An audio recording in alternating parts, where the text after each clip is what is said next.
We are live, baby. All right, let's play the opening.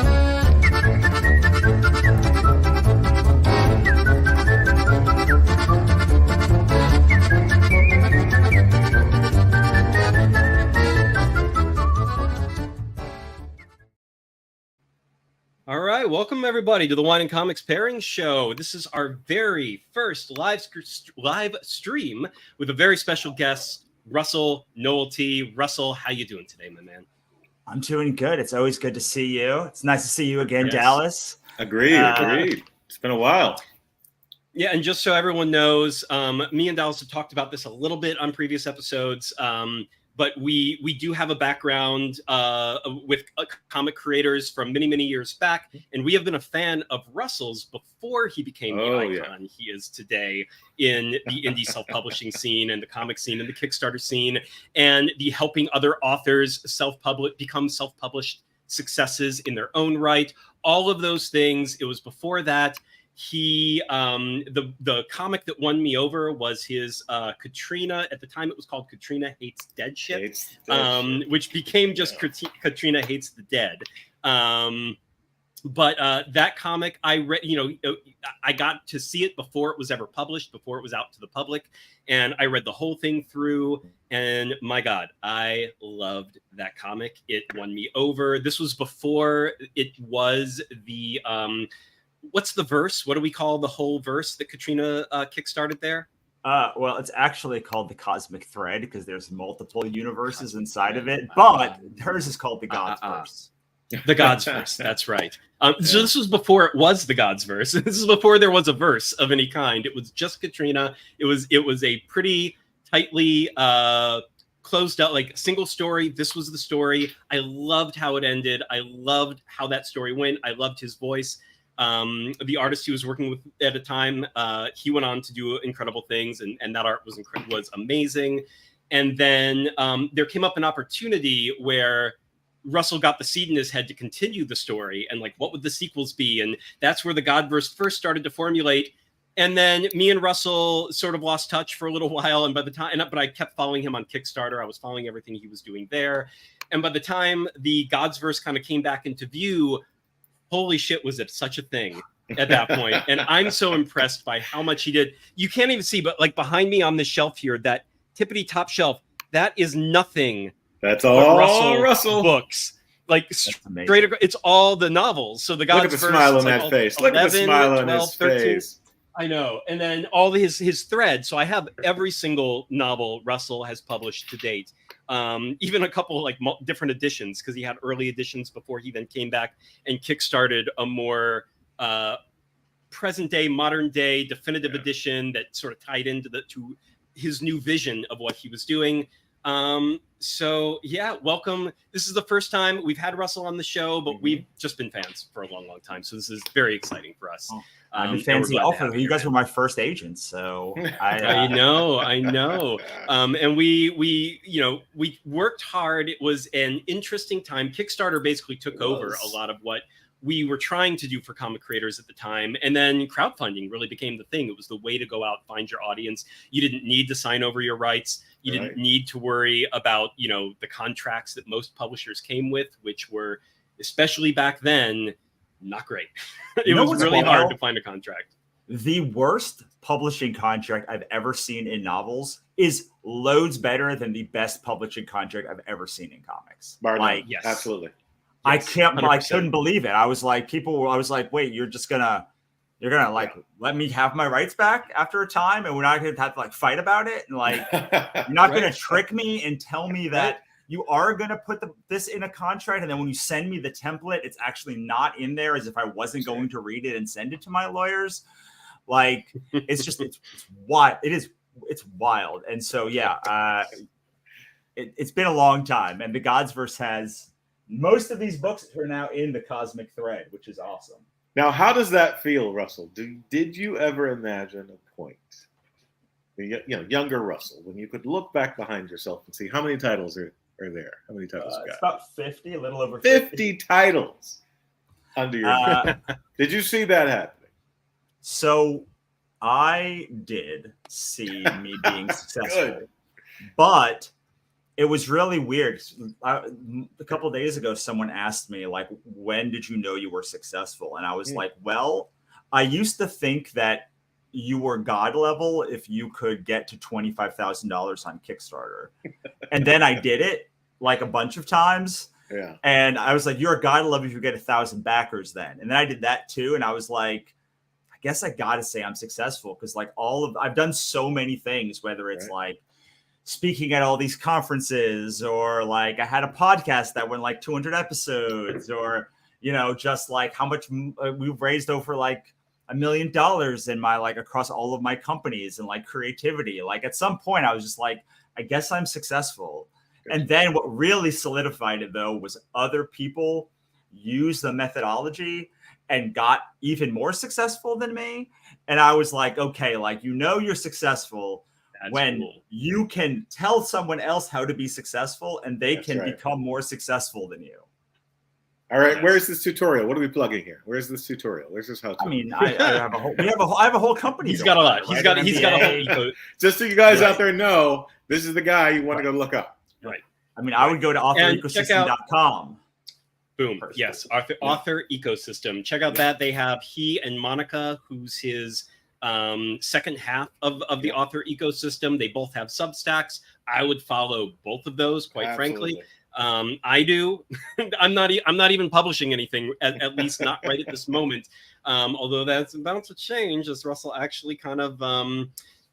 I will actually, you know, I'm going to say this because I'm so excited about this. So I have my first Kickstarter. It's not a comic that I made, but it is an old out of print comic. Another creator that I've been very close to. And this has been a comic he made in the 80s and 90s. It's been out of print since the 90s. We're bringing it back. We're going to bring it to Kickstarter in October.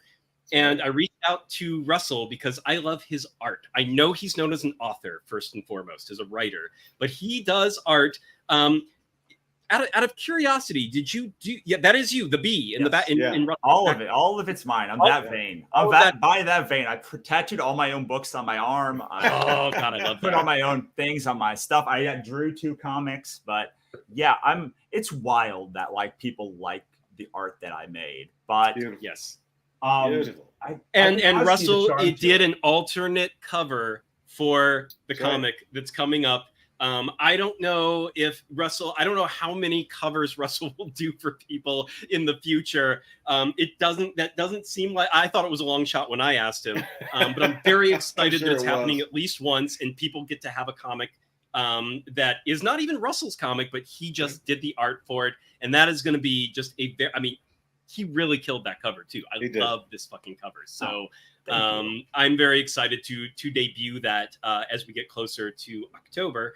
But just so you know, that is yet another skill that Russell has on top of everything else. And so let's segue now into what we're here to discuss, which is the hospice books, which are currently on Kickstarter, or at least the first 2 debuted this week on Kickstarter. Just so everyone who is not aware and has not been paying attention to social media for the last, say, 7 days or so, Hospice is, to my knowledge, the first series of Kickstarter campaigns, all their own separate Kickstarter campaigns that are tied together in a shared universe. Even though each comic is a standalone story, they exist within a shared universe called Hospice.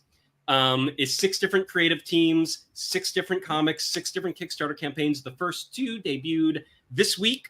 I believe they debuted 2 days on the 4th, right, on Tuesday. And then next Tuesday will be the next 2. And the Tuesday after that will be the final 2.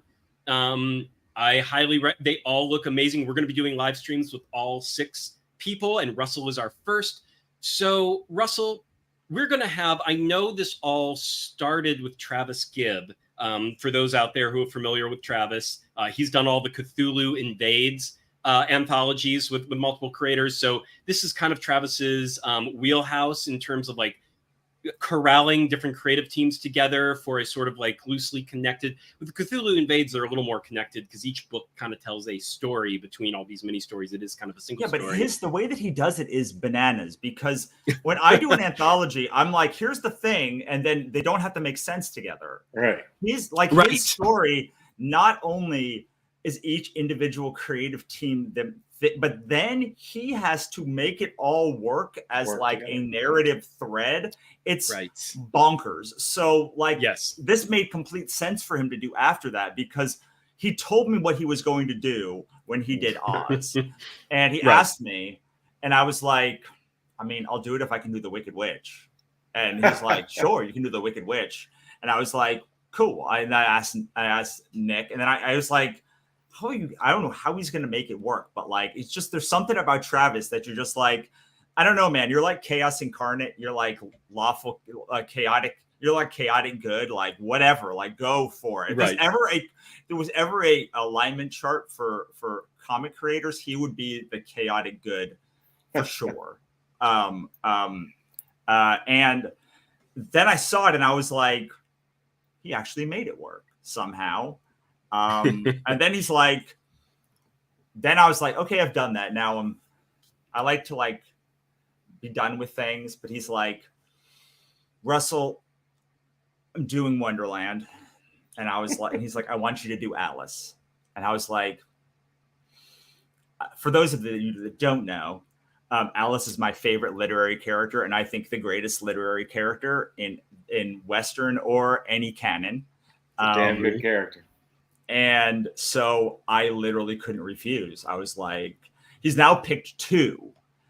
He now picked, like, I was able to choose the one that I wanted, and then he asked me to do the third one, the second one.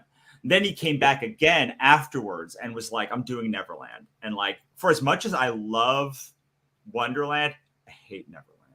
I hate it so much. So That's so like, funny. Yeah. Okay. Go ahead. You first. So I was like, I'll do it if I can do Tinkerbell and have him yell at Peter about how much she hates him for 4 pages. And he's just like, I like that. Okay. Good. Done. And I was like, it's like, because even though I do not like Neverland, I love Tinkerbell. So I've now done, I don't do a lot of working in other people's universes, but now I think I've like, as far as a Portal fantasy author goes, like that's the big 3 that like I've now covered in the Western canon. Right.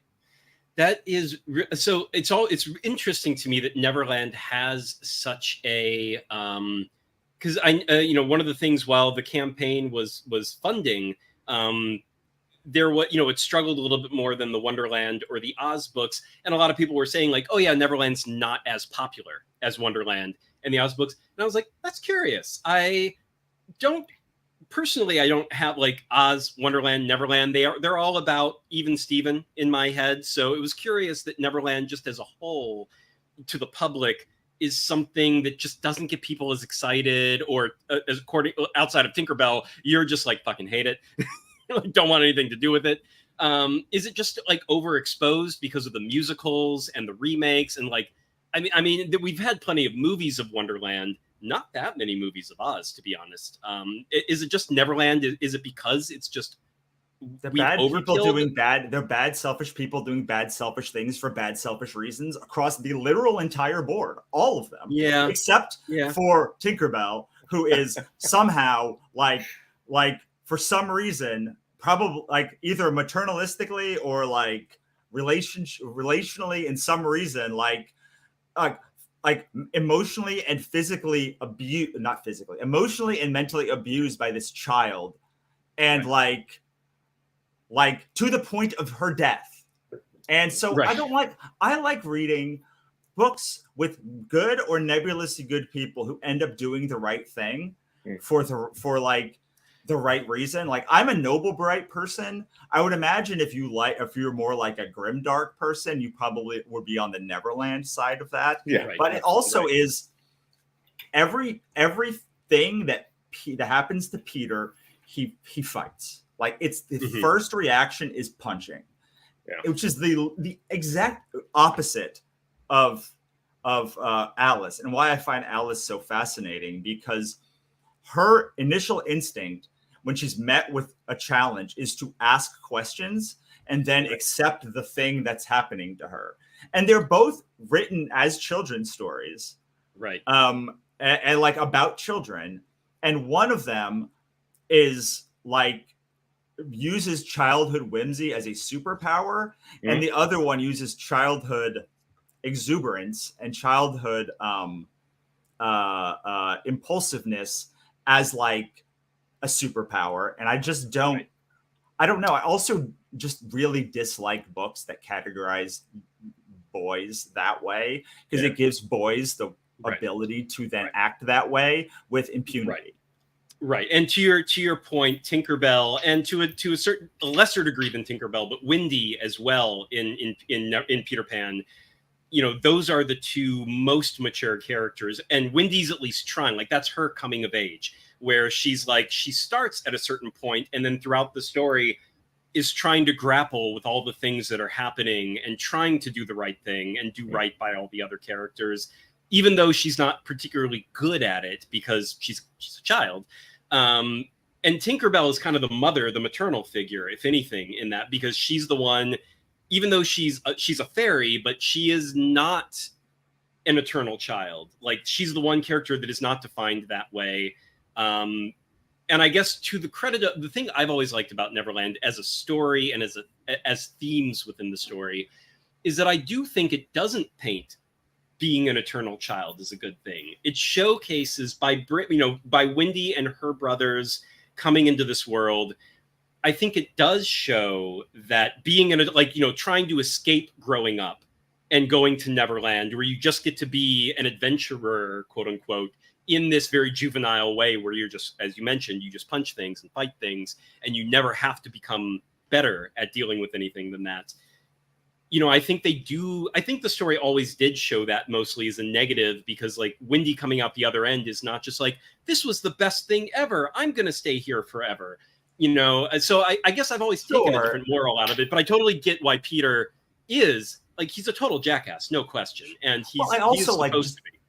I also just don't like Fight Club, even though the message of Fight Club is like, but like the book of Fight Club is like an exploration of why toxic masculinity is horrible. Right. But like it just like is also horrible because that is what happens like in the book. And I just don't like, I read it. I enjoyed it when I was like more toxically masculine, but it's this, I feel like things can be objectively good and subjectively not my jam. Like, so how do you feel about Lord of the Flies?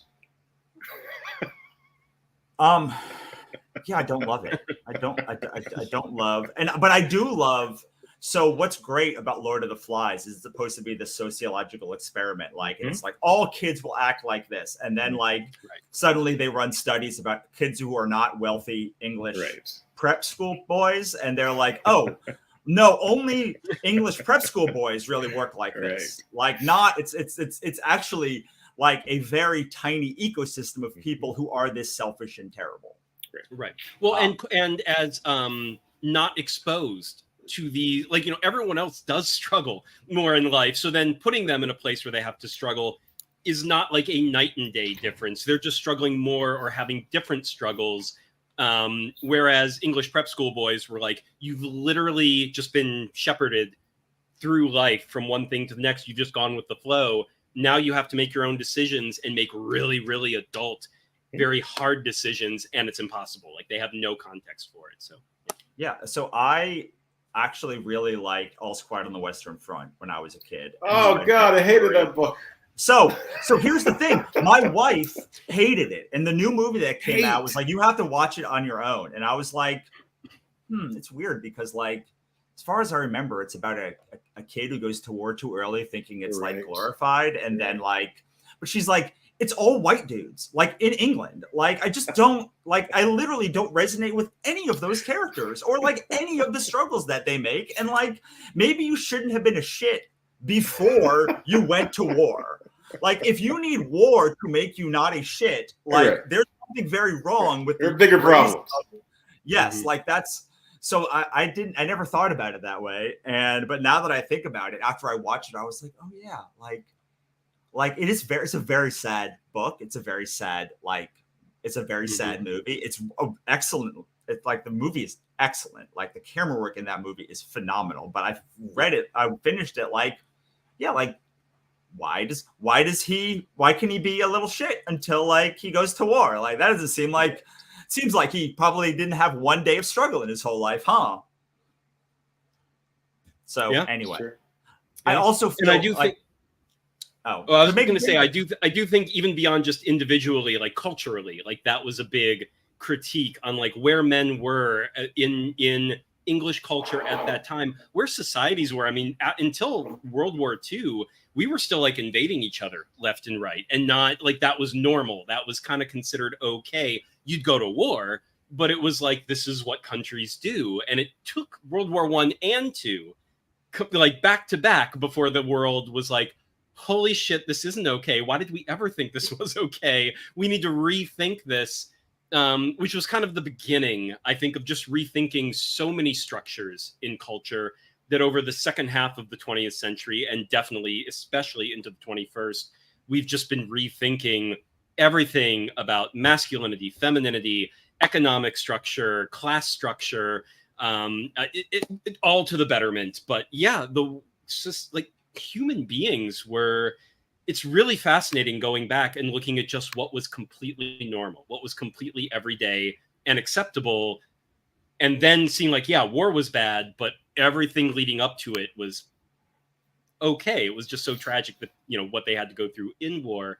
Anyway, I always love reading books and watching movies like that, though, because it does, I think it is a study, whether it means to be or not. I think it is a great window into, you know, the way things, where we came from and like what our cultures used to be, and kind of gives us a little bit of a reminder of how far we've come, however far we still have to go. And we do, you know, we were a lot worse. We were really god awful. The further back you go. I don't know. I don't know if we were worse.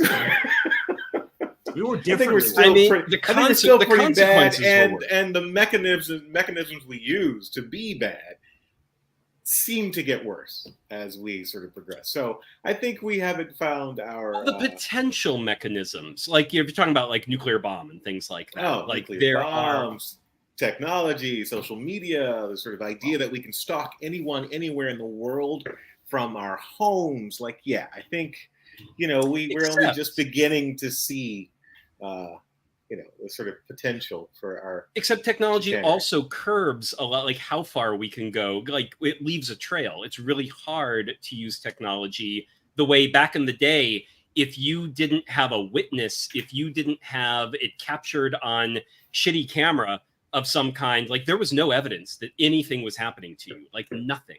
And isn't that the right thing? Like, it's like, will technology destroy the world, save the world before it destroys it? Right. Like, this is the eternal question. And like, I don't know, like kind of the only hope we have left is that technology just figures it out before everyone destroys it to themselves. And like, I don't know, like, and then destroys us. Technology is going to destroy us. Well, I'm reading Silo now, and it's a very, very depressing like outlook on like where we're going.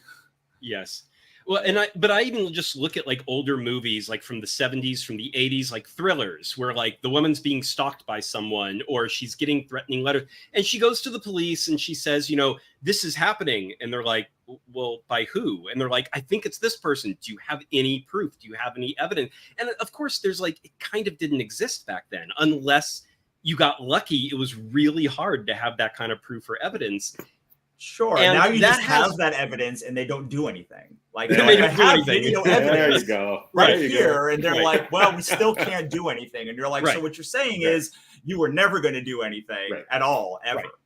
Right. Yeah. There is that is an absolute truth. But the technology could potentially help in terms of when you think back to what wasn't even there as a possibility. Because sometimes I watch these movies and I'm like, surely you have more options than this. And then I start thinking about it and I'm like, in the 70s, did they have more options than that? And I'm like, shit, no, they didn't. I can't think of anything. Like that was a hard situation to be in. Like you didn't have much recourse. If people were asking for any sort of evidence, then the question is, after of course, the well, fact, okay.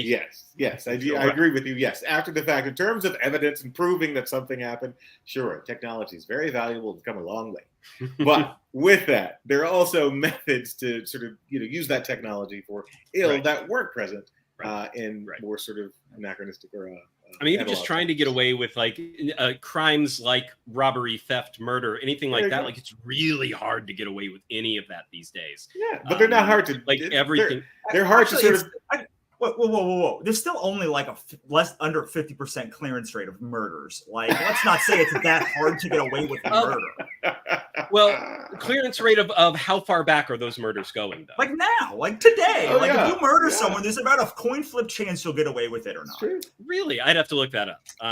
It seems like that would be a really hard thing to... Well, I think it also depends on the socioeconomic situation that of your area also, of whether they're going to, how many resources they're going to. This is true. If anyone is actually looking into it. But that again goes back to that whole thing of you have the technology to help, but we still have to have people have to still use it and help. But people will always be the X factor. And as we've proven consistently, people are assholes. Whew, this is quite a tangent, but yes. Anyway, so hospice. I think we're all on the same page there. Hospice. Actually, this is thematically pretty apropos for this hospice one shot. Honestly. So before we get into the story here, though, going back to the origins of this whole 6-part hospice Kickstarter campaign, from your POV, Russell, outside, like Travis reaches out and says he wants to do this. Like from your POV, how did this come together? Basically that and I said it's definitely depend on the team you put together. I was pretty adamant that it couldn't be 6 white dudes. Like it just had to be. I was like, I will do it dependent on not even like when he came back with the final team. I was like, oh yeah, like I love Michael, I love Jamie, I love David, and I love Frank. And it was like Frank is one of the most twisted human minds in like horror comics. Like he's one of only 2 people, along with Brian Hawkins, that I am legitimately terrified of when I read their work. Some people can get there, but like those 2 are just John Lees is a third. But his stuff is not always monster stuff, but like those 3 are like the big 3 for me in comics, like making me absolutely terrified. And then Michael Watson, like he does amazing like superhero books, and I was super excited to work with him. Jamie Primack is like one of my absolute favorite artists and authors. Like Binary Star is great, especially in the later episodes when she figured out the lettering a little bit better. Like it's amazing. It reminds me of like if I actually liked Gideon the Ninth, it would be like that. It would be Binary Star because it's like goth sci-fi fantasy. Yeah, I don't mind. I'm gonna say it. I hate Gideon the Ninth. Like I never say this in public because I fear it, because it's like my hot take in fantasy. But like I hate Gideon the Ninth, but I love Binary Star. And who else? David, I've always wanted to work with. Like I respect so much his work on Stake and Scout and with Canceled and with all of the work that he's put out. And then Travis, just like I said, I'm a very order-based human. Like I do the same things at the same times every day. And Travis is chaos incarnate. Like he will send a meeting notice like 20 minutes before the meeting and ask if we can meet. Like on Facebook, when he knows that I don't have Facebook anymore, like he will I have to keep doing it because I'm so, it so warms my heart to know you can be that chaotic a human and still put out a beautiful book at the end of the day. And like, it's the last minute every time. It all like somehow snaps together. And it's beautiful because we have about as far away from each other's anthology editing styles as you could possibly get, but somehow we both like get there in the end in our own way. It's just that like I like to get there 6 months early and he likes to get there 6 minutes early. Like for instance, he sent me notes on my campaign 20 minutes before I launched on Tuesday. and you're like, and to him, he's like, yeah, just make the changes right now. Go. Yes. And then actually, that describes Dave and our relationship sometimes. So I'm very methodical, and Dallas is very like I'm definitely the chaotic more of the Travis Lloyd, style. So. Yeah. I messaged him to say I launch, and he's like, you have to change that one word. And I was like, I did it already. Like, I'm like, you told me twice in 20 minutes. You could have told me once 2 weeks ago when I asked you, and then once again today. But like, whatever, it got done. And like, he puts the right people in place. He like has an amazing eye for talent. Like he has, I think part of the chaos that is Travis's mind is how he comes up with these ideas that like shouldn't work, but also really do work. Like I've seen shared universes before. I've seen shared universes on Kickstarter before. But he was specifically like, no, we're going to have 6 campaigns, 6 completely separate companies, 6 completely separate teams of creators launching on the launch this thing, and like it's going to be awesome. And I was like, well, you kind of have to, like when you're asked to do that, something that you've literally never seen before. Either you have to be, yes, I'm in on this weird new thing, and like it might blow up in my face, but I don't care. Or you have to be like, I'll wait for the next one.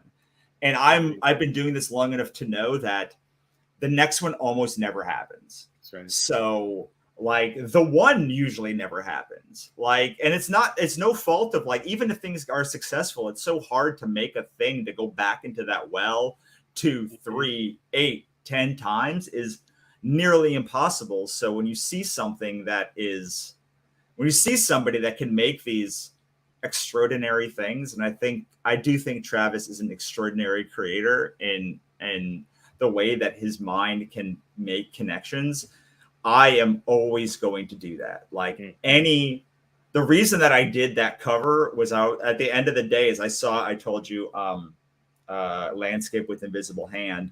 Then I woke up and I was like, I want to paint something suddenly now. Yeah. And then I was like, hey, Dave asked me to do this cover. So like I could do that. And it's actually the only cover that I've ever colored myself. Really? So it is a 1 of 1 in that. And yes, to that story, let me just say, Russell told me no twice before he randomly one Monday, like a few days later on a Monday, was like, okay, I lied. I was inspired. I watched this movie. I drew this. Here you go. I was like, what the? Oh my God, this is amazing. But even when I asked him, he was like, no, I can't. Yeah. But I was like, I kept being just like, I've never done it before. What if I could do it though? Right. Like I've never been a sketch. And a lot of the things you were talking about. I mean, you did it fucking well, man. Oh, it is beautiful. It is beautiful. Like, I don't know. I don't know if I am I mean, I appreciate it. I don't know how to take that because I feel like I definitely have what I will say is I definitely have a point of view. And that's kind of what you need as an artist more than anything else. It's just like, that's the only thing you need, honestly. Yeah. Like we went to Paris last year, and it was like all of the people who are successful modern artists, what they don't tell you is they all could draw the shit out of realistic stuff and chose to not. It wasn't so having that point of view, and I think that is what makes Travis so special is he has a point of view.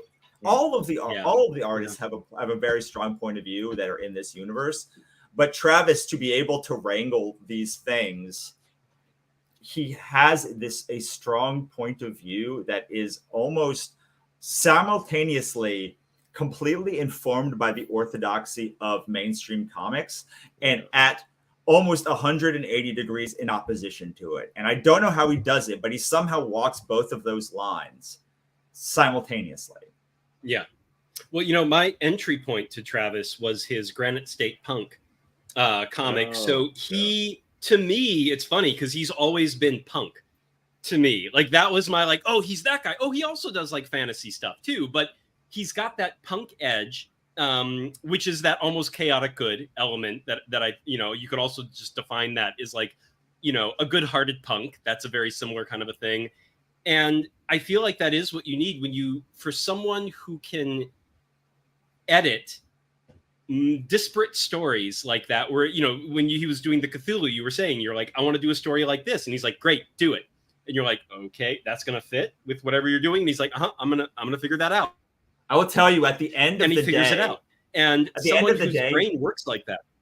Oh, I was gonna say at the end of the day, for Neverland, Travis told me there was another person who wanted to do Tinkerbell, and I was like, I don't care as long as I can do Tinkerbell. Like, he's like, it's Pat Shand. I was like, Pat, I'm doing Tinkerbell. You can do Tinkerbell too, but I'm doing it. And like, Right.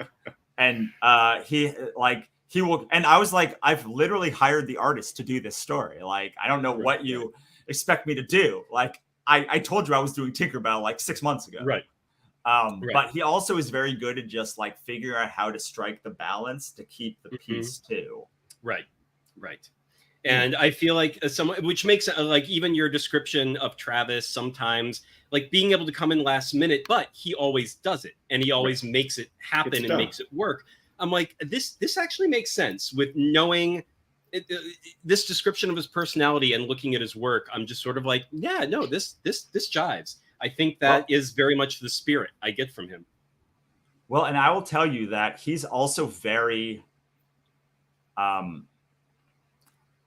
gracious, because he did a script for Cthulhu 2 about the Cats of Ulthar. And we had already had a Cats of Ulthar script. And Chris and I read it and we were like, I don't know. It doesn't like jump off the page to me. And then he's like, we were like, oh, he's like, that's fine. I'm going to do it anyway. And I was like, I hope you do. And then he did it and he shared it. And I was like, I have to have this fucking thing, man. It's fucking awesome. It's like, it just all came together. And he's like, sure, you can have it. Like, you can put it in the book. It's fine. Like, I don't have any other thing for it. I just wanted to make it. Right. And it was that moment that I was like, anything Travis tells me to do, I'm going to do, because whatever the thing that comes, like what he, like, there's something about the translation from what he says. The vision in his head. You didn't see it on the page. Yeah. Yes. And so even when I'm not sure about something that Travis like wants to do, you trust the vision. I just have to trust the vision. Yes. And that's one thing I've learned in the past 10 years. If I've learned nothing else, it's never, ever, ever bet on the company. Always bet on the human. Like, if you bet on the human, like, you will win 9 times out of 10. If you bet on the company, maybe you'll win 2 of 10 times. Like, because the company vision can always change. And so I've taken that really to heart. Like, it doesn't matter if my friends work somewhere that is recognizable or not. Like, if I believe in them, like I will do whatever they want from me. Beautiful. Yeah. And to be honest, I would say I think I probably learned a similar lesson with you personally, with a lot of your ideas, and especially when you expanded Katrina, expanded the Gods Verse, watching you expand into everything that you've done since. Like, when you drop the idea, I'm like, well, that's curious. Like, I'm not sure what to think of it exactly. I mean, it's cool that but at some point, it's just like, you are you're excited by it, you're committed to it, so I know there's a reason you are, and at that point it doesn't really matter that I can't envision it. It's not my fucking story, and I'm not the one who's going to be writing it, so it's like, okay. But once you're in on something, and once you're like, no, I'm convinced by this is a great idea, I did learn to just like trust that and just be like, yeah, if you're in, it's plainly whatever's in your head is great. It doesn't matter if currently how you can put it into words to tell someone what's in your head before you've actually done the thing makes any sense. It only matters that it makes perfect sense to you. I mean, we just did this with the author ecosystem stuff, but like, I feel like I constantly learn the same lesson of like, there's like, so I think people should never survey other people. Like, I think they should do one-on-one conversations almost exclusively. Agreed. Because one-on-one conversations allow you to, as you've been doing this author ecosystem stuff, every one-on-one conversation I have, I learn more about it. But like, so there's a very famous expression in writing, which is, if someone tells you something is wrong, they're always right. If they tell you how to fix it, they're always wrong. And it's because as a reader, you have no idea, like, you are not an experienced storyteller. You're experienced story listener. So you know something is off because you've listened to millions of stories in your life. But you, like, you can't express it. Like, I don't know. I know my car shouldn't sound like that, but I don't know how to fix my car sounding like that. Right. What exact piece is making that noise? Right. I don't know. Or multiple pieces. I have no idea. Yeah. Right. Exactly. And in the same way, like, I think people ask some people are very, very good at like explaining what they're going to do and then doing it. But for the most part, most writers, most creators kind of don't have any clue what they're like what the final product is going to be. It's like, well, it's about these two things. Like, it's about a terminally ill patient who goes to a hospice, and you're like, okay, that sounds like 900 other things. Like, it could be cool, it could be not cool.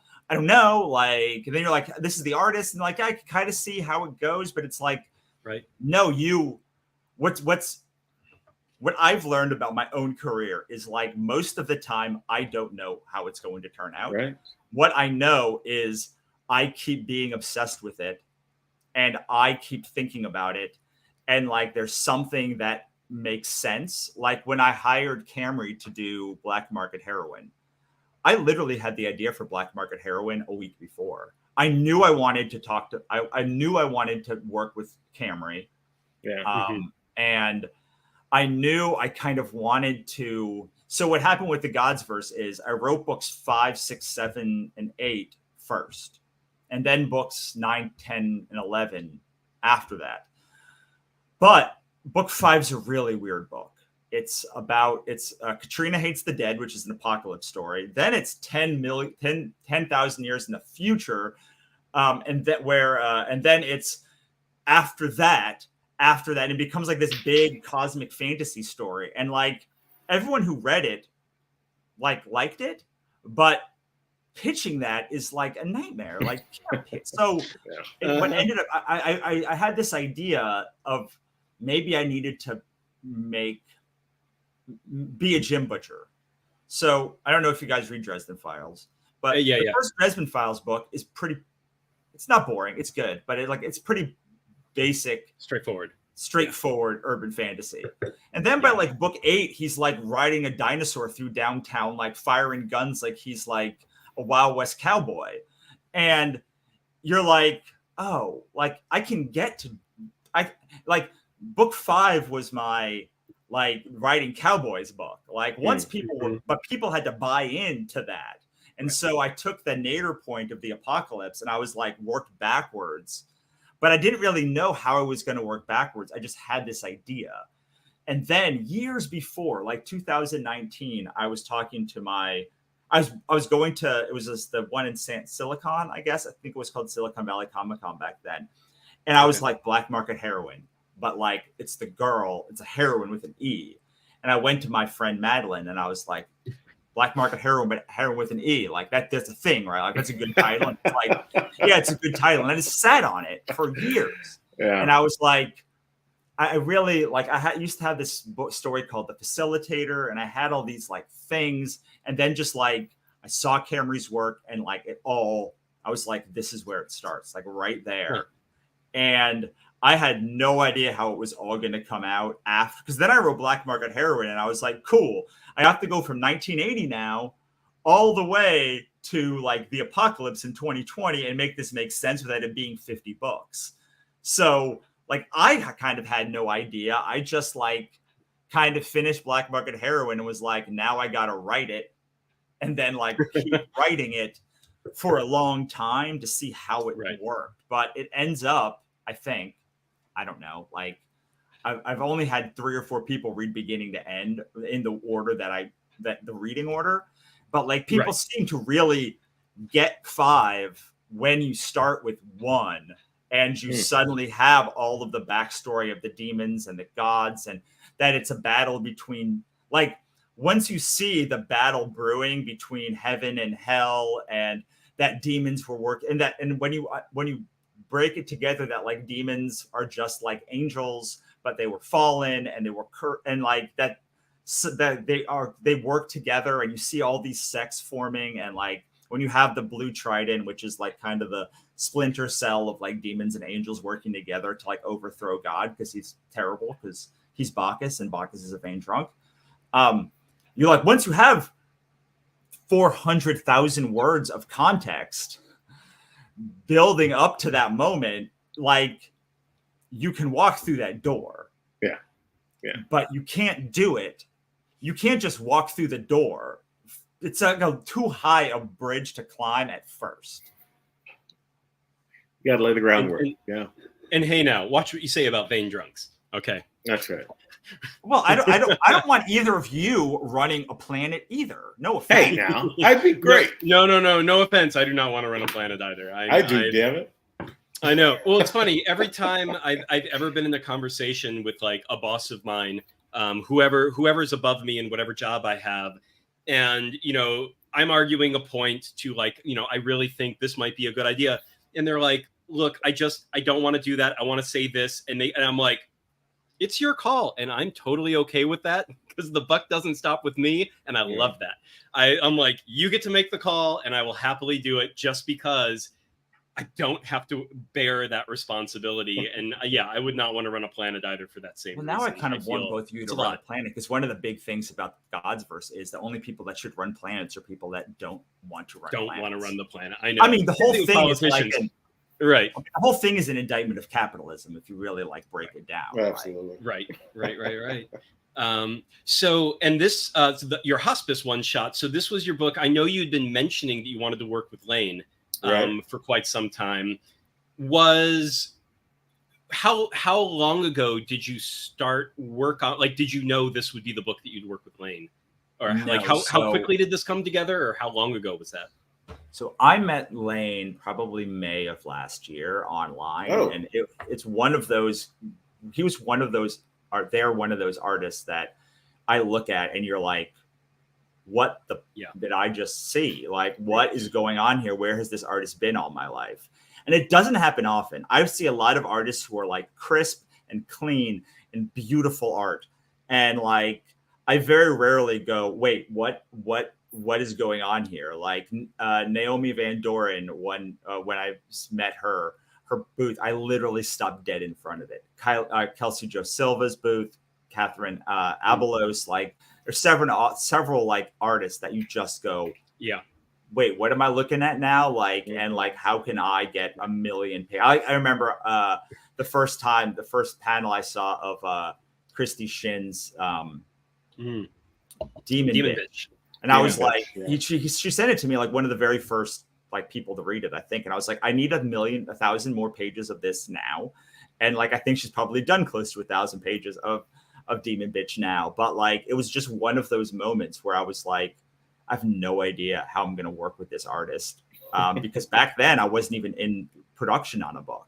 Yeah. Like back then I didn't even know Lucifer Licorice would like come back from the dead and like be another thing. I just assumed like, I don't know, I would just do anthologies or something and figure it out. But then I saw their work and I was like, I got to do something. And then Travis came, I think in like July or something. Okay. And I was like, I don't know how I'm going to work with Lane on this because his work is very cosmic and like weird. And like his God Puncher book is just like so avant-garde, and his like Transformers cover. And I was like, I want to do a pulp. Like I want to emulate a pulp. And like, this is the opposite of a pulp, like his style. But I just couldn't get it out of my brain that like, I have to work with Lane on this book. And when I had the idea, I specifically wanted to play against all of the types that I've been known for, because I am also known for big, expansive, like huge universe books. Like it's pretty well-worn territory that when I meet with agents, they're like, I can't actually film any of the things that like you make. So that's why I made like, and in the Dark Place, Void Calls Us Home. Like I have like a stable of books that when like an agent comes or a production company comes, I'm like, I know you want Ichabod, but like this is like, these are like the filmable ones. Like, please, like I'm not crazy. Right. Like, So I wanted to make something small, like I did with this book that I wrote called Life is a Flat Circle, which we're doing an audiobook for now, which is just like about the last week of this guy's last existence in the universe. And I wanted to do something that had those implications, but was a very like low fantasy kind of story. And I wanted to see if Lane could do a book that played against all the types I'd ever played while still using his unique art. And I think the way that he did the colors to make it feel kind of like a pulp, I feel like the way that he broke up panels, the way that he kind of mimicked a lot of like the pulp sensibilities, except he used this very wild art style, is very engaging. I found it very engaging. And when I find it very engaging, I kind of don't care if anyone else does, but I do also assume that at least some percentage of people will. And so the idea was basically, this is a pulp story that you would see in the 1940s, except it's an art style that is very 2020 and relevant. And the underarching idea is a very relevant thing to like our time and place in the world. But otherwise, I tried to mimic it as much as I could against an old pulp. So how did you work your way into the script, into the story? What was the on-ramp there? Like, or the influences, the inspiration? So Travis's idea was that this hospice is where you go when you're about to die, but there's a demon inside of you. Right. And like, and that they're basically, it's like summoning the demon outside of you. Right. And so I knew I was going first because of course I was. And that probably if I was going first, I needed to lay the groundwork of what the hospice was. Right. So some of the people that are coming later have nothing to do with, like, you don't even see the hospice in one of them. You just see hospice workers. Oh, okay. So I felt like I had to make the case for the hospice. And so I was like, okay, well, that got me the connection between like a really bad person and a hospice. And then the rest of it I wanted to, so I have a book, Worst Thing in the Universe, which is like 300 pages of God trying to develop empathy for the worst human being in existence.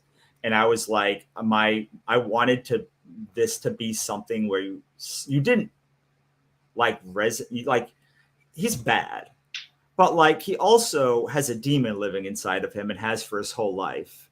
And that probably also sucks. And like, not excuse, like we are all responsible for the actions we take, even if we are not responsible for the emotions we feel. But I needed to make the balance between he's terrible and like I have empathy for him. And I wanted to skirt that line so that by the end, you felt for him and were heartbroken that there was literally only the one way out for him. Like the only winning scenario is a scenario that happens at the end of that book. It's the only way he could possibly have like take any part of his life back. Right. Yeah. That's clear for sure. Yeah.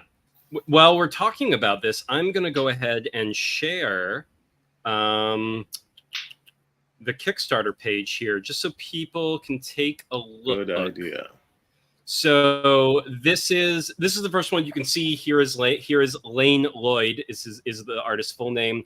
So you can kind of see his art here, what Russell was talking about in terms of his style and the pulp coloring, which we're going to scroll down here. By the way, guys, you've got until September 9th if you want to receive the early bird backer rewards. So make sure you get in on that by the 9th if you want all these free goodies. Quote unquote free, you got to pledge something, but you get them if you pledge something.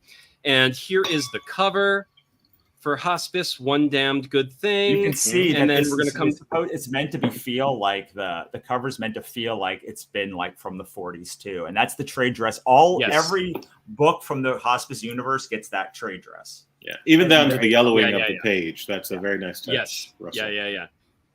Which has a very the trade dress here. It's got that what do you call it, like vellum kind of paper feel, like that old rustic aging crumbled, obviously because it's about summoning demons or something like summoning demons. Demons are inside people. That's something we'll see if the other hospice books explore more. But here's also, as Russell was saying, like the breakdown of the pages. And the thing that I kept thinking about when I was looking at this, like, yes, the pulp feel, but I also loved that Lane's look of everything here, especially, let me see if there's a page where he's moving a bit, not really. So I it's almost like a Hanna-Barbera cartoon. A little bit in Lloyd's style, where it has that like bloat. Yeah, so it's like you've almost got that, like, you know, oh, I'm a killer and I got a demon inside me. Here we go. And it's like, whoa, this is tonal whip. Like the two things together, I think it works really, really well. It does. But it was a really curious, the story content and then the art style, and putting them together the way you and Lane did is, I think it works brilliantly, but it is one of those things where you're like, what am I reading? And it takes that couple of pages for your brain to settle on what it is you're looking at and decide. It's kind of the same thing that happened with Pixie Dust, whereas like tonally, like they're so different in tone and style from what you would expect from that art style that it was like there was some magic in there that I kind of wanted to recapture as well. And Ichabod also has Ichabod Jones, like specifically having the more cartoonish art style and the more human, the less human expressions actually makes you care about the character more. And because you are now you're now impressing on your feelings on that. The more realistic an art style is, the less people generally impress on that character. So you give a lot more latitude to a more cartoonish art style than you do to something that's more realistic. So right. So I have to ask you. Okay, so you guys both read the book, hopefully. I'm sure David did it, but okay. So I actually forgot to add the caption boxes to the book. So it was supposed to be very voiceover heavy, which is how you got the actual like more of the pulp feel. Okay. Then I forgot. You liked it, right? Well, I can see that. There's a whole bunch of other stuff that happened, and someone else was supposed to letter it between August and now. So Lane did that part, and they never lettered it. So, but I forgot that they didn't letter it so I just had these pages. So I went like basically a year without seeing the voiceover, without like seeing it. And so when I started reading it, it wasn't until I sent it to Karen that I was like, wait. And then I was talking to the letterer, and they're like, we never lettered it. We never finished the lettering. And I was like, and I went back and I read the script. And then I was like, I'd read it maybe like 24 times. And like, it never felt like it needed the lettering.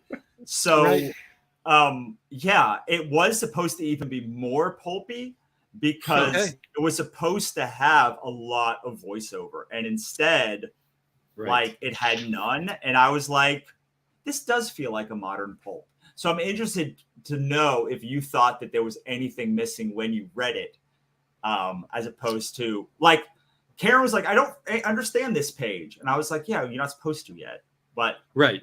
No, nothing's as a comic, as a single comic as a whole. No, nothing's missing. No, nothing. I think felt to like that person's point, you're right. To the point of you don't understand something until you get further into the story. But the story is plainly like when when the hospice is even mentioned, the setting is clear. The sort of you're like it's something's going on with this hospice. You don't know what it is yet. That is plain as day, and that's the mystery you're waiting to find out more about. You don't even really know, and I actually kind of liked this though. What did this guy do? You never, all the voiceover told you what he did. Like there was a chapter, like page 3, it said something like, people ask me if I ever felt bad about what I did, and I have to tell them no. And like, Right. I know people don't like that like that, but it was better worded than that. But like, I then went back and I read the caption boxes and I was like, but like, this is going to make you hate this character. Like, without this, you don't know what he is. Like, I assumed he's a serial killer. And even then, it didn't make me hate the character. I just assumed, especially because, I mean, there was just his spoken dialogue had so much like, I am irredeemable. There's nothing okay about anything I did. I'm like, he's got to be talking about like killing people. I'm pretty sure it's got to be that. But I liked that no one ever comes out and says it. I will say this, that absence, Russell, of the exposition allows the reader to supplant their own decide demons, what works right? for them in terms so that character is essentially an avatar for the reader, which is, you know, the best way to pull an audience into your work. So I don't think you need that exposition. Okay. That's what usually Karen is my test case. If she likes it, if she doesn't say it. But since I'm here, I wanted to ask. But also, I was someone asked me today what my best piece of comic advice was for writing comics, not for like the overall creation process, just like writing a script. And I was like, writing is as much about what you show as what you don't show. Like as a prose writer, you have to show more, you have to tell more because you have to set up every scene. But where prose writers fail as comics is if you show too much, then it's boring. If you show too little, then people are confused. So like the key is, how can you make the movie play in someone's head, like in the gutter? I just released a post about comics and I was like, in comics, you never want to get your head out of the gutter. Like it's all about what happens between the two panels and what somebody and how somebody and whether somebody can make the movie play in their head. The minute you can make the movie play in their head, you've got them. Yeah. But with so much bad comics writing is because, I mean, I don't particularly like Alan Moore or Brian Michael Bendis' writing style, although I like them as humans.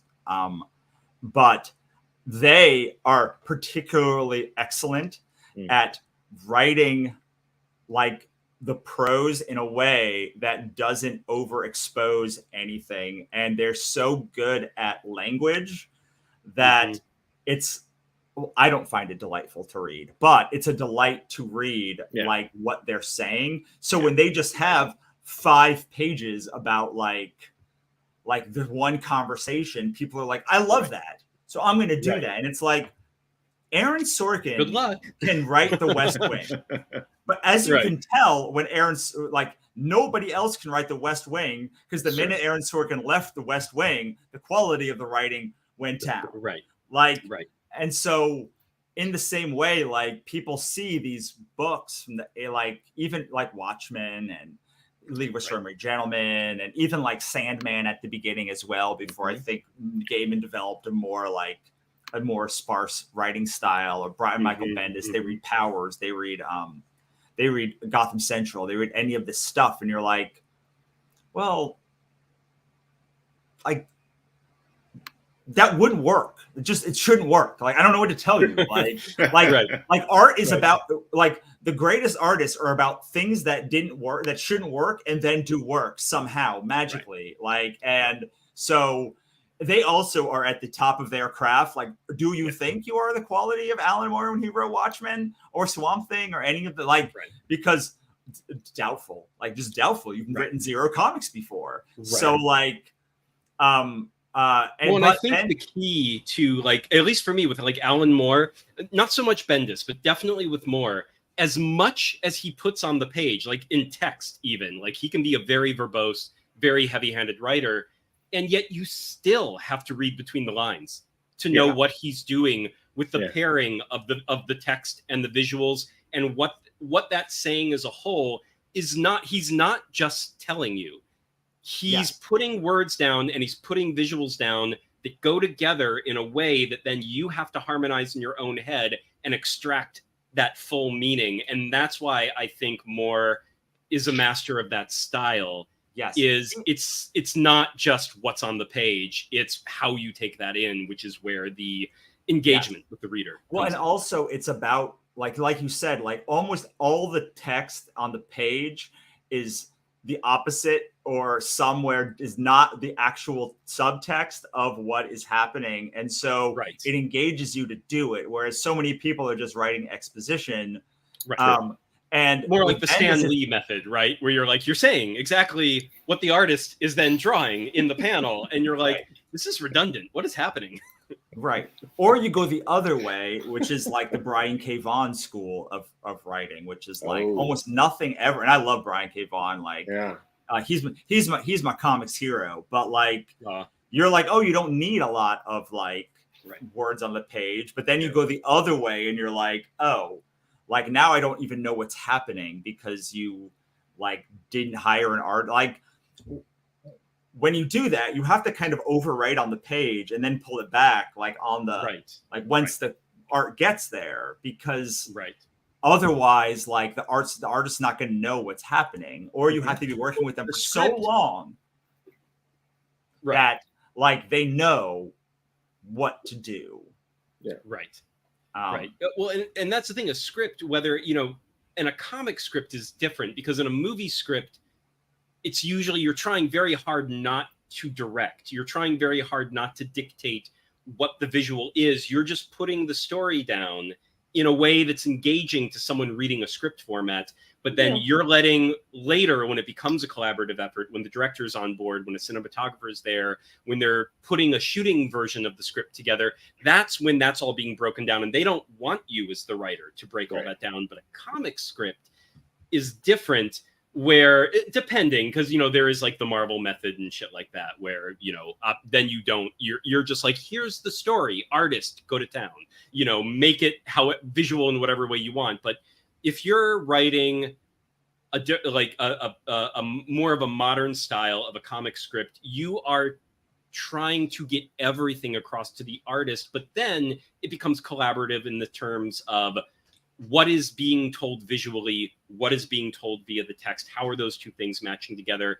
And that's going to be different. Like that initial script you write is not really what that final product is going to be. That is just getting everything on the page so everyone knows what's going on. Everyone knows what the intention is. And then from there, it can evolve into something else, or at least that's my understanding. I have a different opinion on this. I actually think that you're not wrong about what you were trying to do in a comic script is just get the movie to run in someone else's head than with a movie script. With a movie script, you're trying to get the development executive, editor, like the movie to run in their producer's head. In the comic script, you're trying to get it to run in the artist's head. Like not even the editor's head. I don't even care if the editor cares. Like knows what's going on. So your audience is the artist. Yes. Yeah. And like as long as it plays in the artist's head and you've hired the right artist, you can just I end up really overwriting the first expositional panel on the page and the first 10 pages. But after like 10 pages, when all the suffering is over, I often will just write like Ollie. Angela, or the two, whatever style is going to be established has been established. So the artist knows what they're doing. So it's really, because if it plays in the artist's head, then it will play in the reader's head too. So that is why I think, for instance, I'm happy I wrote the caption boxes because they added just a ton to the understanding of the page. But I'm also very happy they don't exist anymore because usually in the lettering, I will cut. Like if I've done my job right, I've cut 80% of the dialogue. Because all I want is the expression that what that person would have heard if that person actually got told that thing. But I don't actually need them to say the thing that they're saying. If the expression is right, they can just either say nothing or say one word. But in order to get the artist to make that expression, you have to make the movie play. You have to make the thing run in their head so they know what they're doing. And that is why hiring is so critically underrated as like hiring the right artist, because every artist has a different movie playing in their head. That's right. If I want cartoonish action, I'm going to hire Nick. If I'm doing a script that is like slapstick, over the top, like funny with action, anything that requires elongated movement, like Nick's your guy.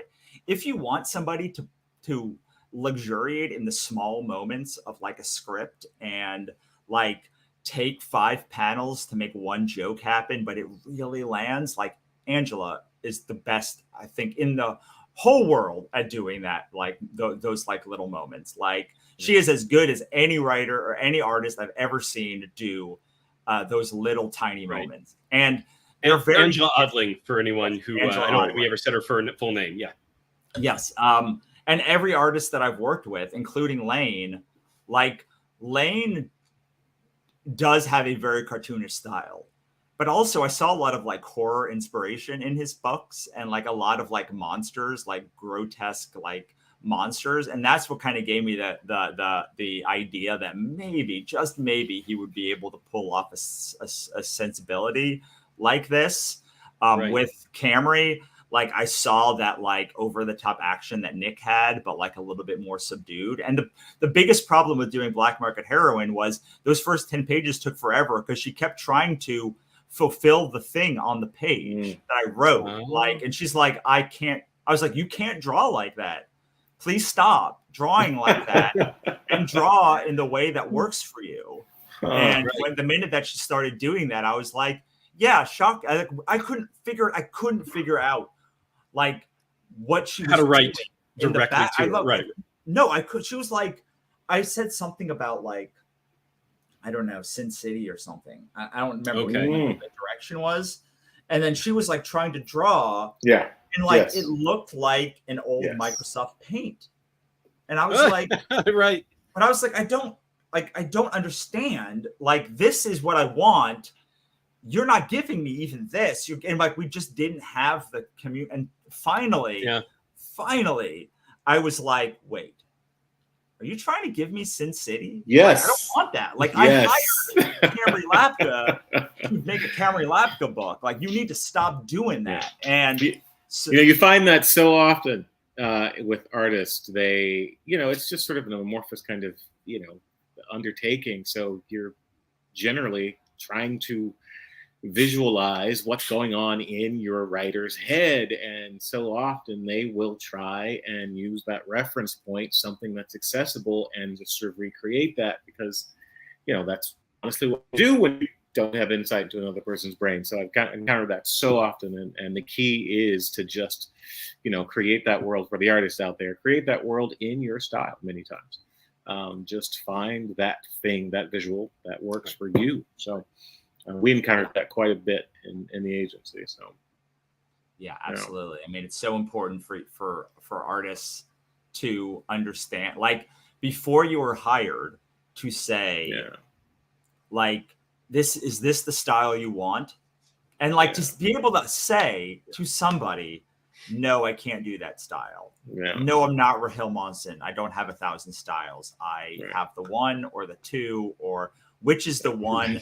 And then if you don't want that job, I know it's really hard, but like maybe you don't do that job, or maybe you ask the question and say, hey, you say you want Sin City, or like, I can't do that. Like, I mean, you've seen Camry Lapka's work if you've read Black Market Heroine, or she's the opposite. I have. I don't think Dallas has, but I have. Like, she's the opposite of like that art style. Like,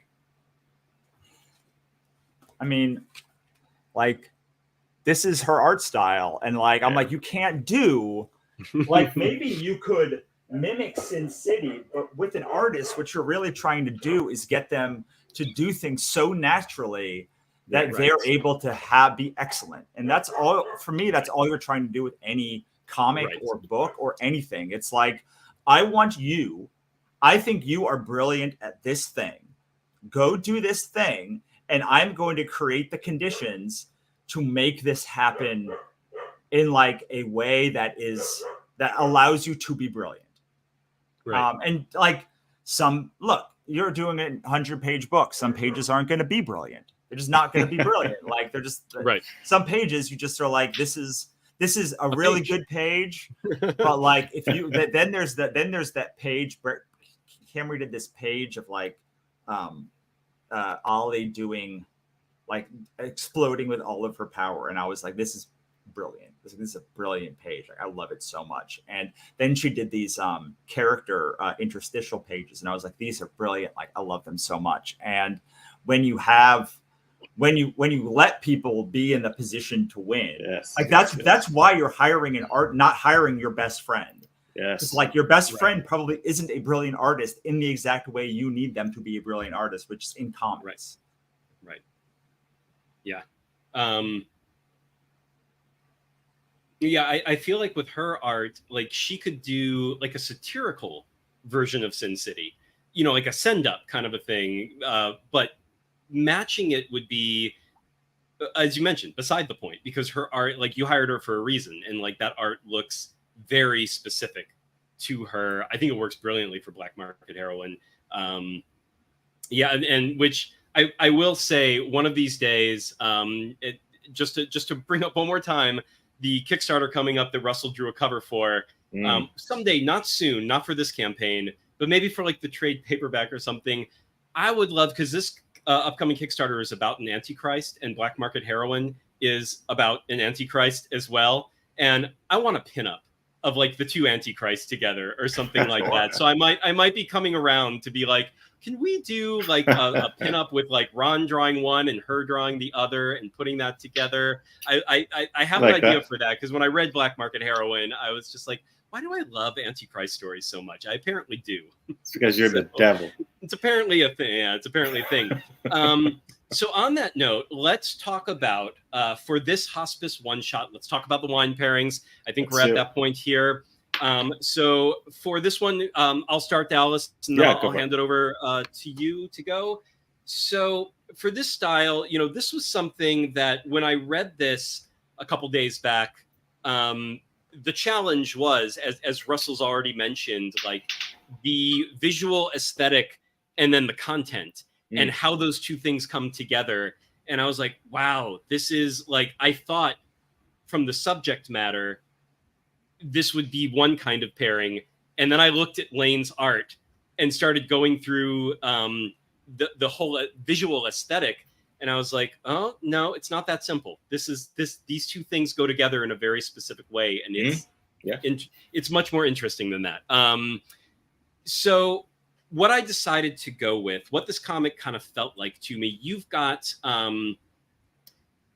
it definitely needed to be, because of hospice being the setup that it is, that these are, this is a demonic story. This is, it's got that kind of, it's pulp, but it's also pulp in that Lovecraftian style. Like you've got that, eldritch demonic beings that are like this, and it's dark. And the ending is, as Russell mentioned, it's kind of as hopeful as it could be. It was the only kind of hope that this story had, but it's only a kind of hope. And it's not exactly a bright and happy, cheery story in that regard, even though the art feels like a pulpy Hanna-Barbera cartoon. So you've got this sort of like sprightliness to it, and you've got this whimsy that comes that is conjoined to it as well. So I knew I wanted it to be kind of a deep red. Like I knew it needed to be something that was going to be like, but I wanted it to be something effortlessly pleasant, but was still going to be dark, foreboding, and complex. And for me, I really needed to go towards the Napa reds in that regard. Okay. All because right. I'm like, this has got to be something where it's like it's going to be a drink. It's going to be a wine that is just, it's got the depth, it's got the complexity, and it's got the, and I'm about to do something, this is going to be a bit of a tortured metaphor, but this popped into my mind when I decided to choose this one, and I'm going to try to put this into words, but it's not going to be the easiest thing to do. But I went with, first let me reveal the wine so I can go into this torturous metaphor. But so I picked, this is ALTA ORSA. ORSA, yeah. And Okay. this is a proprietary Napa red blend. It is predominantly Cabernet Sauvignon, but I didn't want to get a pure Cabernet Sauvignon. That was a little too simple. Okay. And this is St. Helena Vineyard in Napa Valley. This is 90% Cabernet. And then it's got bits of Merlot, Petit Verdot, and Petit Syrah all throughout there. So you've got your, these are basically your Rhone, your Cabernet and Merlot are basically your Bordeaux varietals. And then peppered in with that little bit of Petit Verdot, a little bit of Petit Syrah. This is one of those, I really wanted to go with something where now, California, this is where the tortured metaphor comes in. California is really, at the time, Napa Valley was like the upstart of the wine world. Like we kind of came out of nowhere. Everyone thought we were full of shit, that it was never going to become, this is like back in the 60s, 70s kind of a thing. The infamous story is that by the 70s, we were really doing something great. They held a blind tasting in France and beat out all the French wines in the top scores. And it was the Napa Cabernet that beat out like the top. And these were French judges that blindly tasted them, beat it out. And that put Napa Valley and California on the map. We became a wine powerhouse from that day forward, that we could compete. But here's the thing. We were the upstart that came out of nowhere, but then we kind of became the oppressor after that point, where we became so popular that everyone started to try to mimic us, even though they had no reason to. They shouldn't have.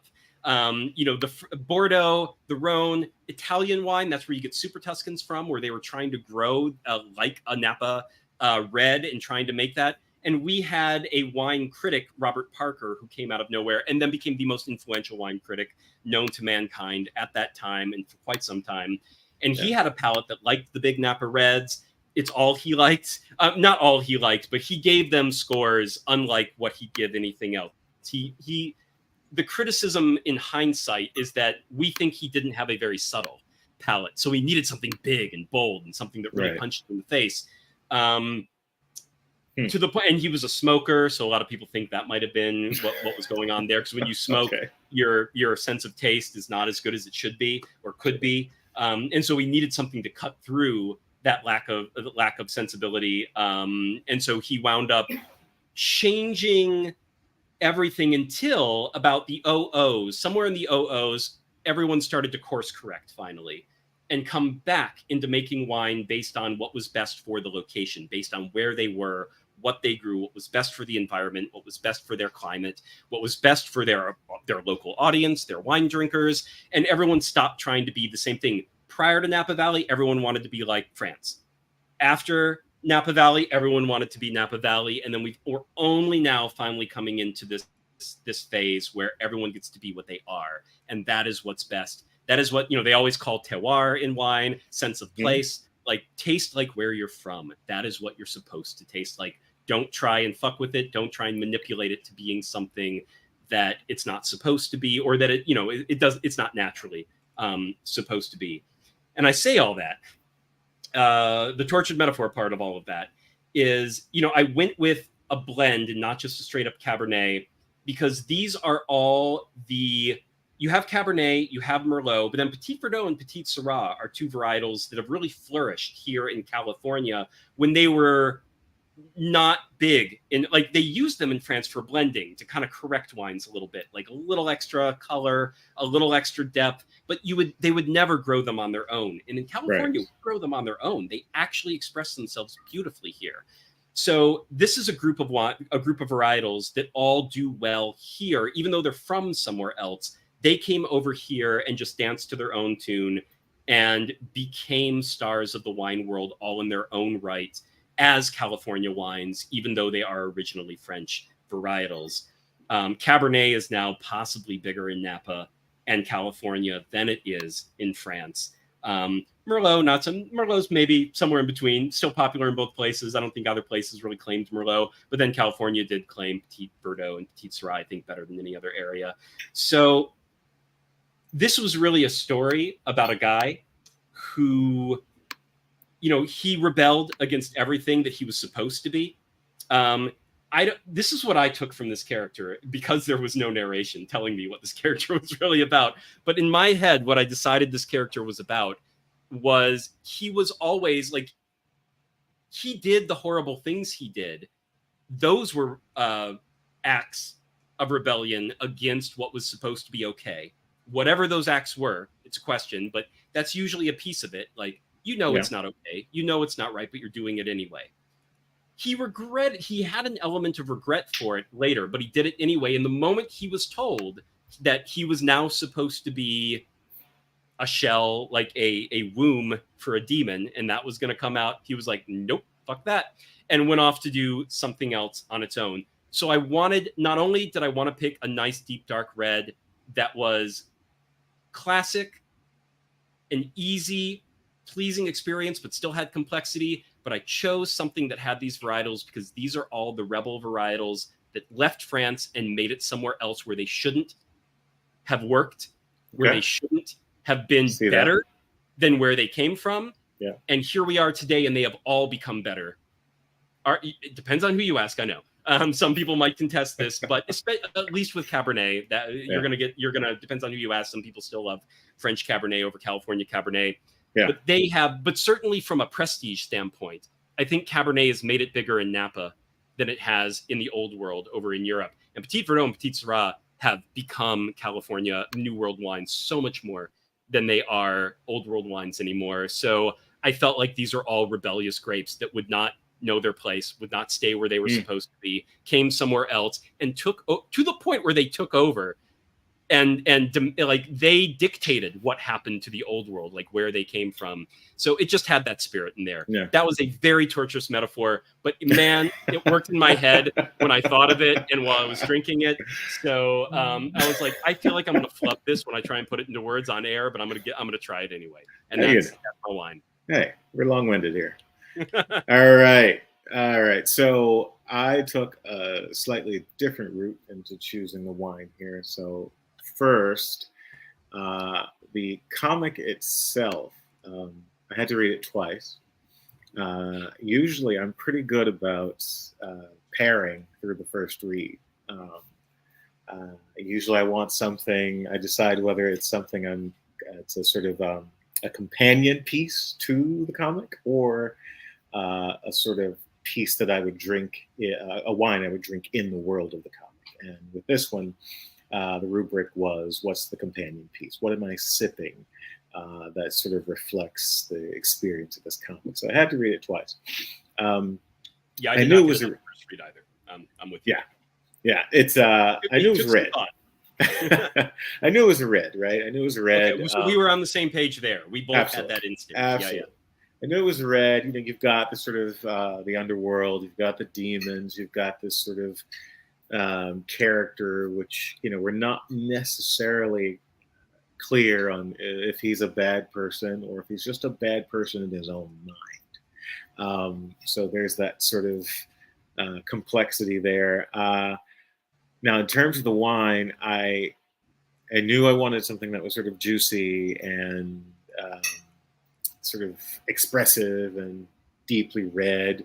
I knew I wanted something that was a little earthy, because this comic is essentially about the interplay between the underworld and this sort of terrestrial character. I knew I wanted something with a little bite, because even though there isn't a strong sort of sense of where the anthology is going, the placement is set. And you do a great job of giving us an on-ramp into this world. That's why I had to read it twice. I was like, oh, okay. This first installment is the on-ramp. Like, it's setting the stage. It's setting the trajectory. It is the sort of door into, it's a great story on its own, but it's also, enticing. And I want to see where else this is going to go, what other worlds we're going to get a peek into. And I think, for my money, few wines do that as well as the Spanish Temps.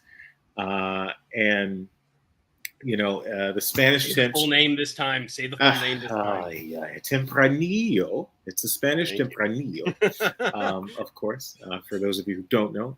It is this MESTA 2020. It is It's called an organic temp, and it's made from a single varietal, single grape, but it has a bite to it, and it's a sort of mysterious bite, the same way your character has this sort of mystery to him. And I think that's due to the fact that you did omit the exposition.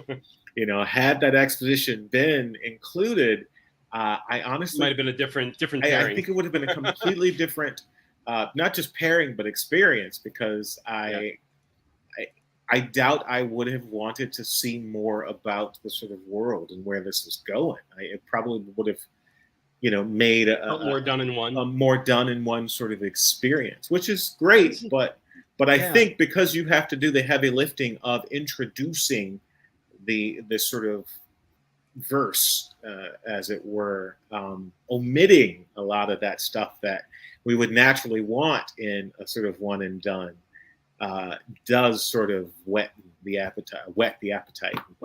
Did I just say wetten the appetite? Anyway, whet the appetite. So yeah, I went with the MESTA 2020 Tempranillo. Cool. It is all organic, and you can find it at Vinos Libres. This is a 2020, so it's 3 years old. 2020 on the shelf right now. Yeah, that's a really interesting point about the narration that was omitted, like having this feel more like a natural on-ramp because there was less to grip onto and just be like, this is just about the character and his story is done. We're done. Like there's nothing else to do. But because it was looser of a narrative, it became like you hit a point where this narrative does like hits a natural endpoint. But you're like, right, but there's more out there. There's a lot more happening here. So it does feel like it's the beginning and you're like there's more steam. There's a lot more steam to just keep on going. So I agree with that, but I hadn't thought of that until just now. Yeah. That's great. I love both of those pairings. I love Tempranillo, or I loved Tempranillo when I drank. And I learned a lot about the variety. I knew about the tasting, but I learned a lot about the varietals and where they were from that other one. And I love that too. And I love what you said about the almost all of my characters will rebel against anything that comes, whatever it is. They're just going to like go the exact opposite way. Yeah. Like whatever conformity is. Like I took my Enneagram a couple of years ago, and to no one's surprise, I'm a 8 wing 7, which is a nonconformist. Like that's so not a shocker at all. My God. So Russell, you also brought a book on to display a comic that you have loved for a long time or you are really loving at this moment. So please take it away and tell us all about that. I forgot about the displaying part. So that's okay. Tell us about it. We'll add an image for the non-live stream version when we put up the polished video after this. So just imagine right here is Zoe Thorogood's. It's only at the center of the earth here. Hold on. I have it. Yeah, he does have a copy. Yeah.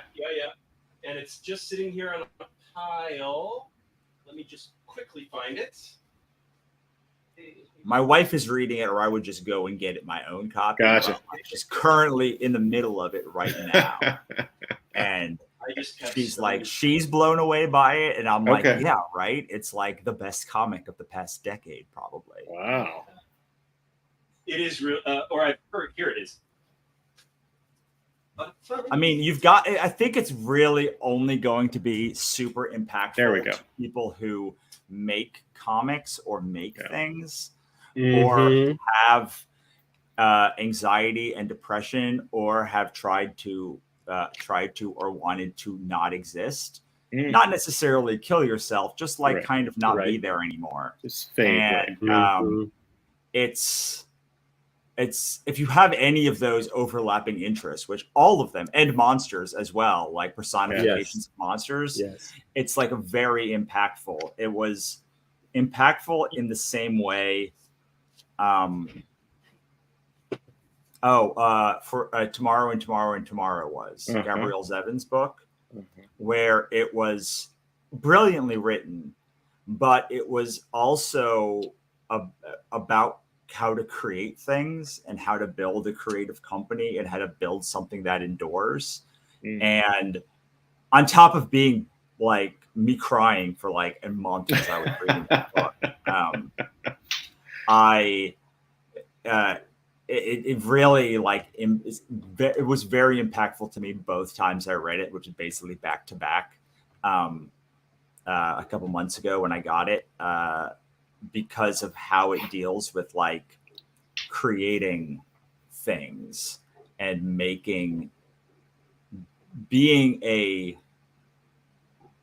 human, but also a creator, and also a creator that other people know, and dealing with the fact that you will be known as a thing that is only an approximation of you.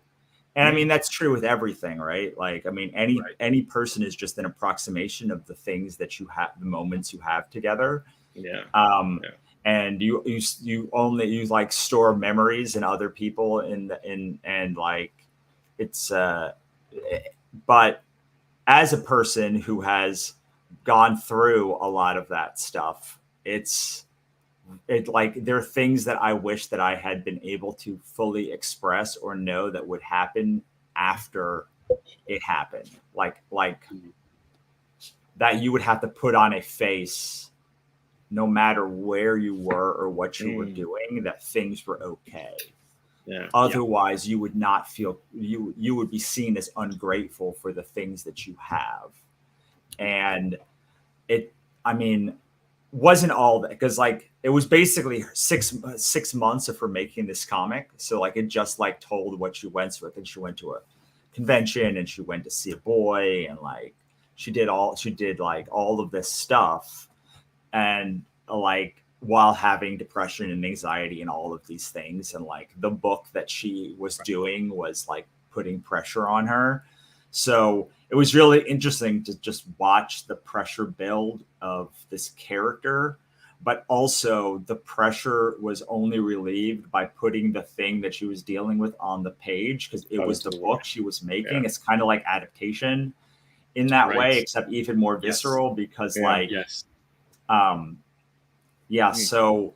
I don't know. I decided, I was debating between this and Inkblot.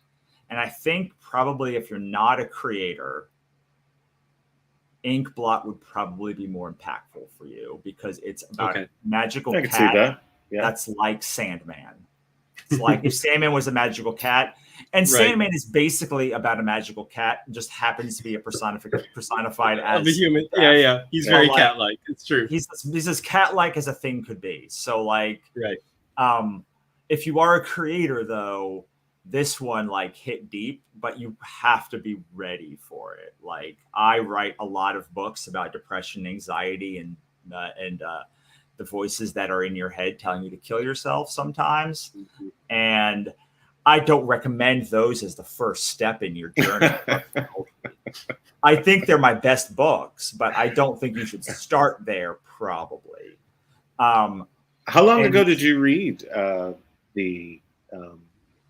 I forget this the one? title. Yeah. It's Lonely at the Center of the Earth. Yeah. It only came out a few months back, or like 6 months back. Or 6 months back. So I got it. I don't know. I got it when it was new, and I got it at New Comic Book Day, and I've read it 2 or 3 times since then. So and I will read just to read the back of this, because I think this is a great encapsulation of everything Russell just said. I'm surprised the back of this is also very brief, but it just says, "This book was not supposed to exist. Cartoonist Zoe Thorogood records 6 months of her own life as it falls apart in a desperate attempt to put it back together again in the only way she knows how. Nice. It's Lonely at the Center of the Earth is an intimate and meta-narrative look into the life of a selfish artist who must create for her own survival." Yes, I love that part about selfish. I did a talk on Monday, and they asked me a question about like, and I was like, you just have to admit that you're vain. Like, you just like you took this world that is in your head and you decided that like it should go down on paper, and not just that people should read it, but that they should pay money for it. And like, it's any stage of that is vain, but like there's vanity in that moment. And I think that like artists try to be so self-sacrificing, or like that they're so pure, but like at the end of the day, even if you're writing a memoir, or let's not say memoir because like that's very vain, obviously, even if you're writing a biography like about somebody else, you still are magically putting the words down and asking the questions and expecting someone to take that this is a piece that should be taken seriously about this person's life. Right. So whether you're magically making words and stuff in your head, all the way to the other side where you're like writing down someone's thing,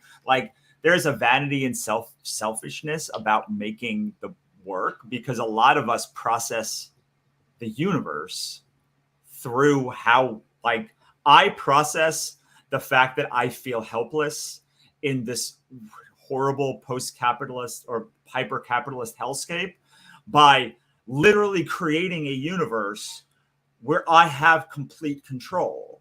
And like that is how I process the creative and business building that I have to do to make any business work, is to just like break down what is happening so that I can make sense of how to distance myself from the capitalist impulses that are raging through all of the actions that I take. Right. And so creating like is a selfish act, but not in a selfish way. Like it is a self-focused act at least. And we can use that vanity, that like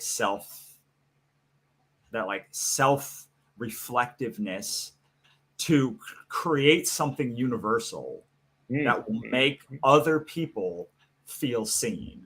Right. And that's where the selfish vain act becomes more selfless and less egotistical, because if you can make that leap from I am in my own head all of the time to I can create an experience that allows people to feel agency in a world in the way that I feel agency, like fixing all of the broken parts of this world, my own world, then we can like learn how to process whatever the thing is, in the good and the bad and all of that stuff. And I love that book because it very, very, very smack in the face is like, this is a selfish act. This book should not exist. Why does this book even exist? I can't believe someone's reading this book. Like, why even am I like, it's like just the meta narrative that goes through the thing, but she keeps doing it. Right. Like she keeps doing it throughout the whole thing, and it comes out. So I love, like, I know you're not supposed to make movies about making movies, but like I like movies about making movies. Like I like books about making books. I like comics about making comics. Like I like books. I like books about creating a thing, because creative businesses, like they are businesses, but the thing we're selling is ephemeral. Like nobody needs any book that has ever that like any person pretty much has ever written. They can be a tweet and like probably get the same effect, but like the thing that we're selling is the reason to live. Like we live to do these creative pursuits. We live to experience these moments of joy and pain with other people.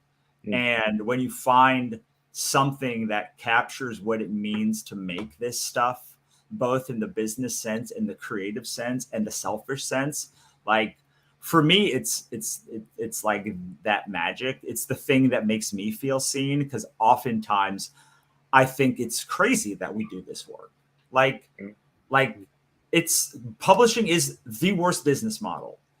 Maybe movies is worse, but like as bad. But like it is a race to the bottom. It is a red ocean. It is a format that's been around for millions of years, where probably nothing new has been said for hundreds of them.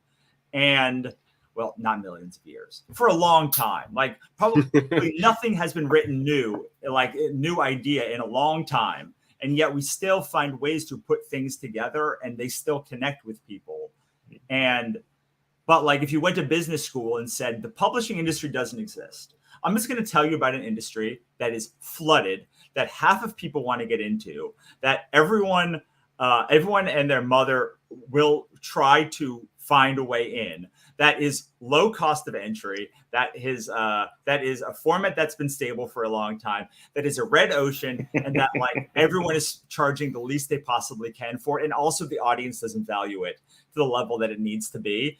Every business person would say, you like don't ever do that business. Right. That's the worst thing.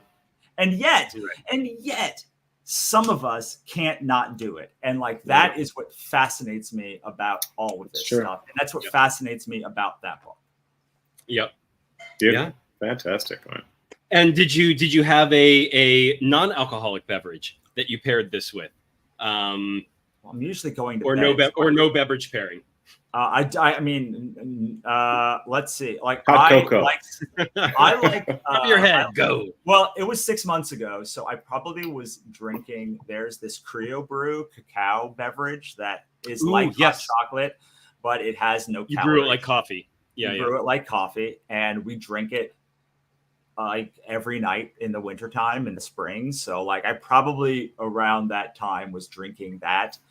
Otherwise, I was drinking San Pellegrino because I'm a fancy boy like that. We'll go with Creo. I love Creo. Creo Brew. That stuff is. I haven't heard of it. BRU guys, not BREW. Yeah. But if you look that stuff up, they have a couple of different like fancy schmancy single origin cocoa varietals from Ecuador. From so CRIO space BRU. I really love their mocha blend. Their mocha blend is my favorite, but to me, all the other ones pretty much taste the same, but in a good way.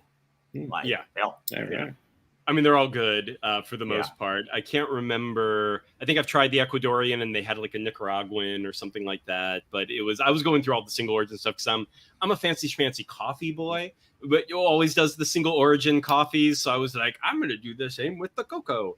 I would not recommend getting the maple one. Otherwise, I've had a good experience with all of them. The maple one, not my favorite. Okay. All right. No. Yes. So Creo Brew, and it's lonely at the center of the earth now that it's getting a little bit chillier. All right. Fantastic. All right.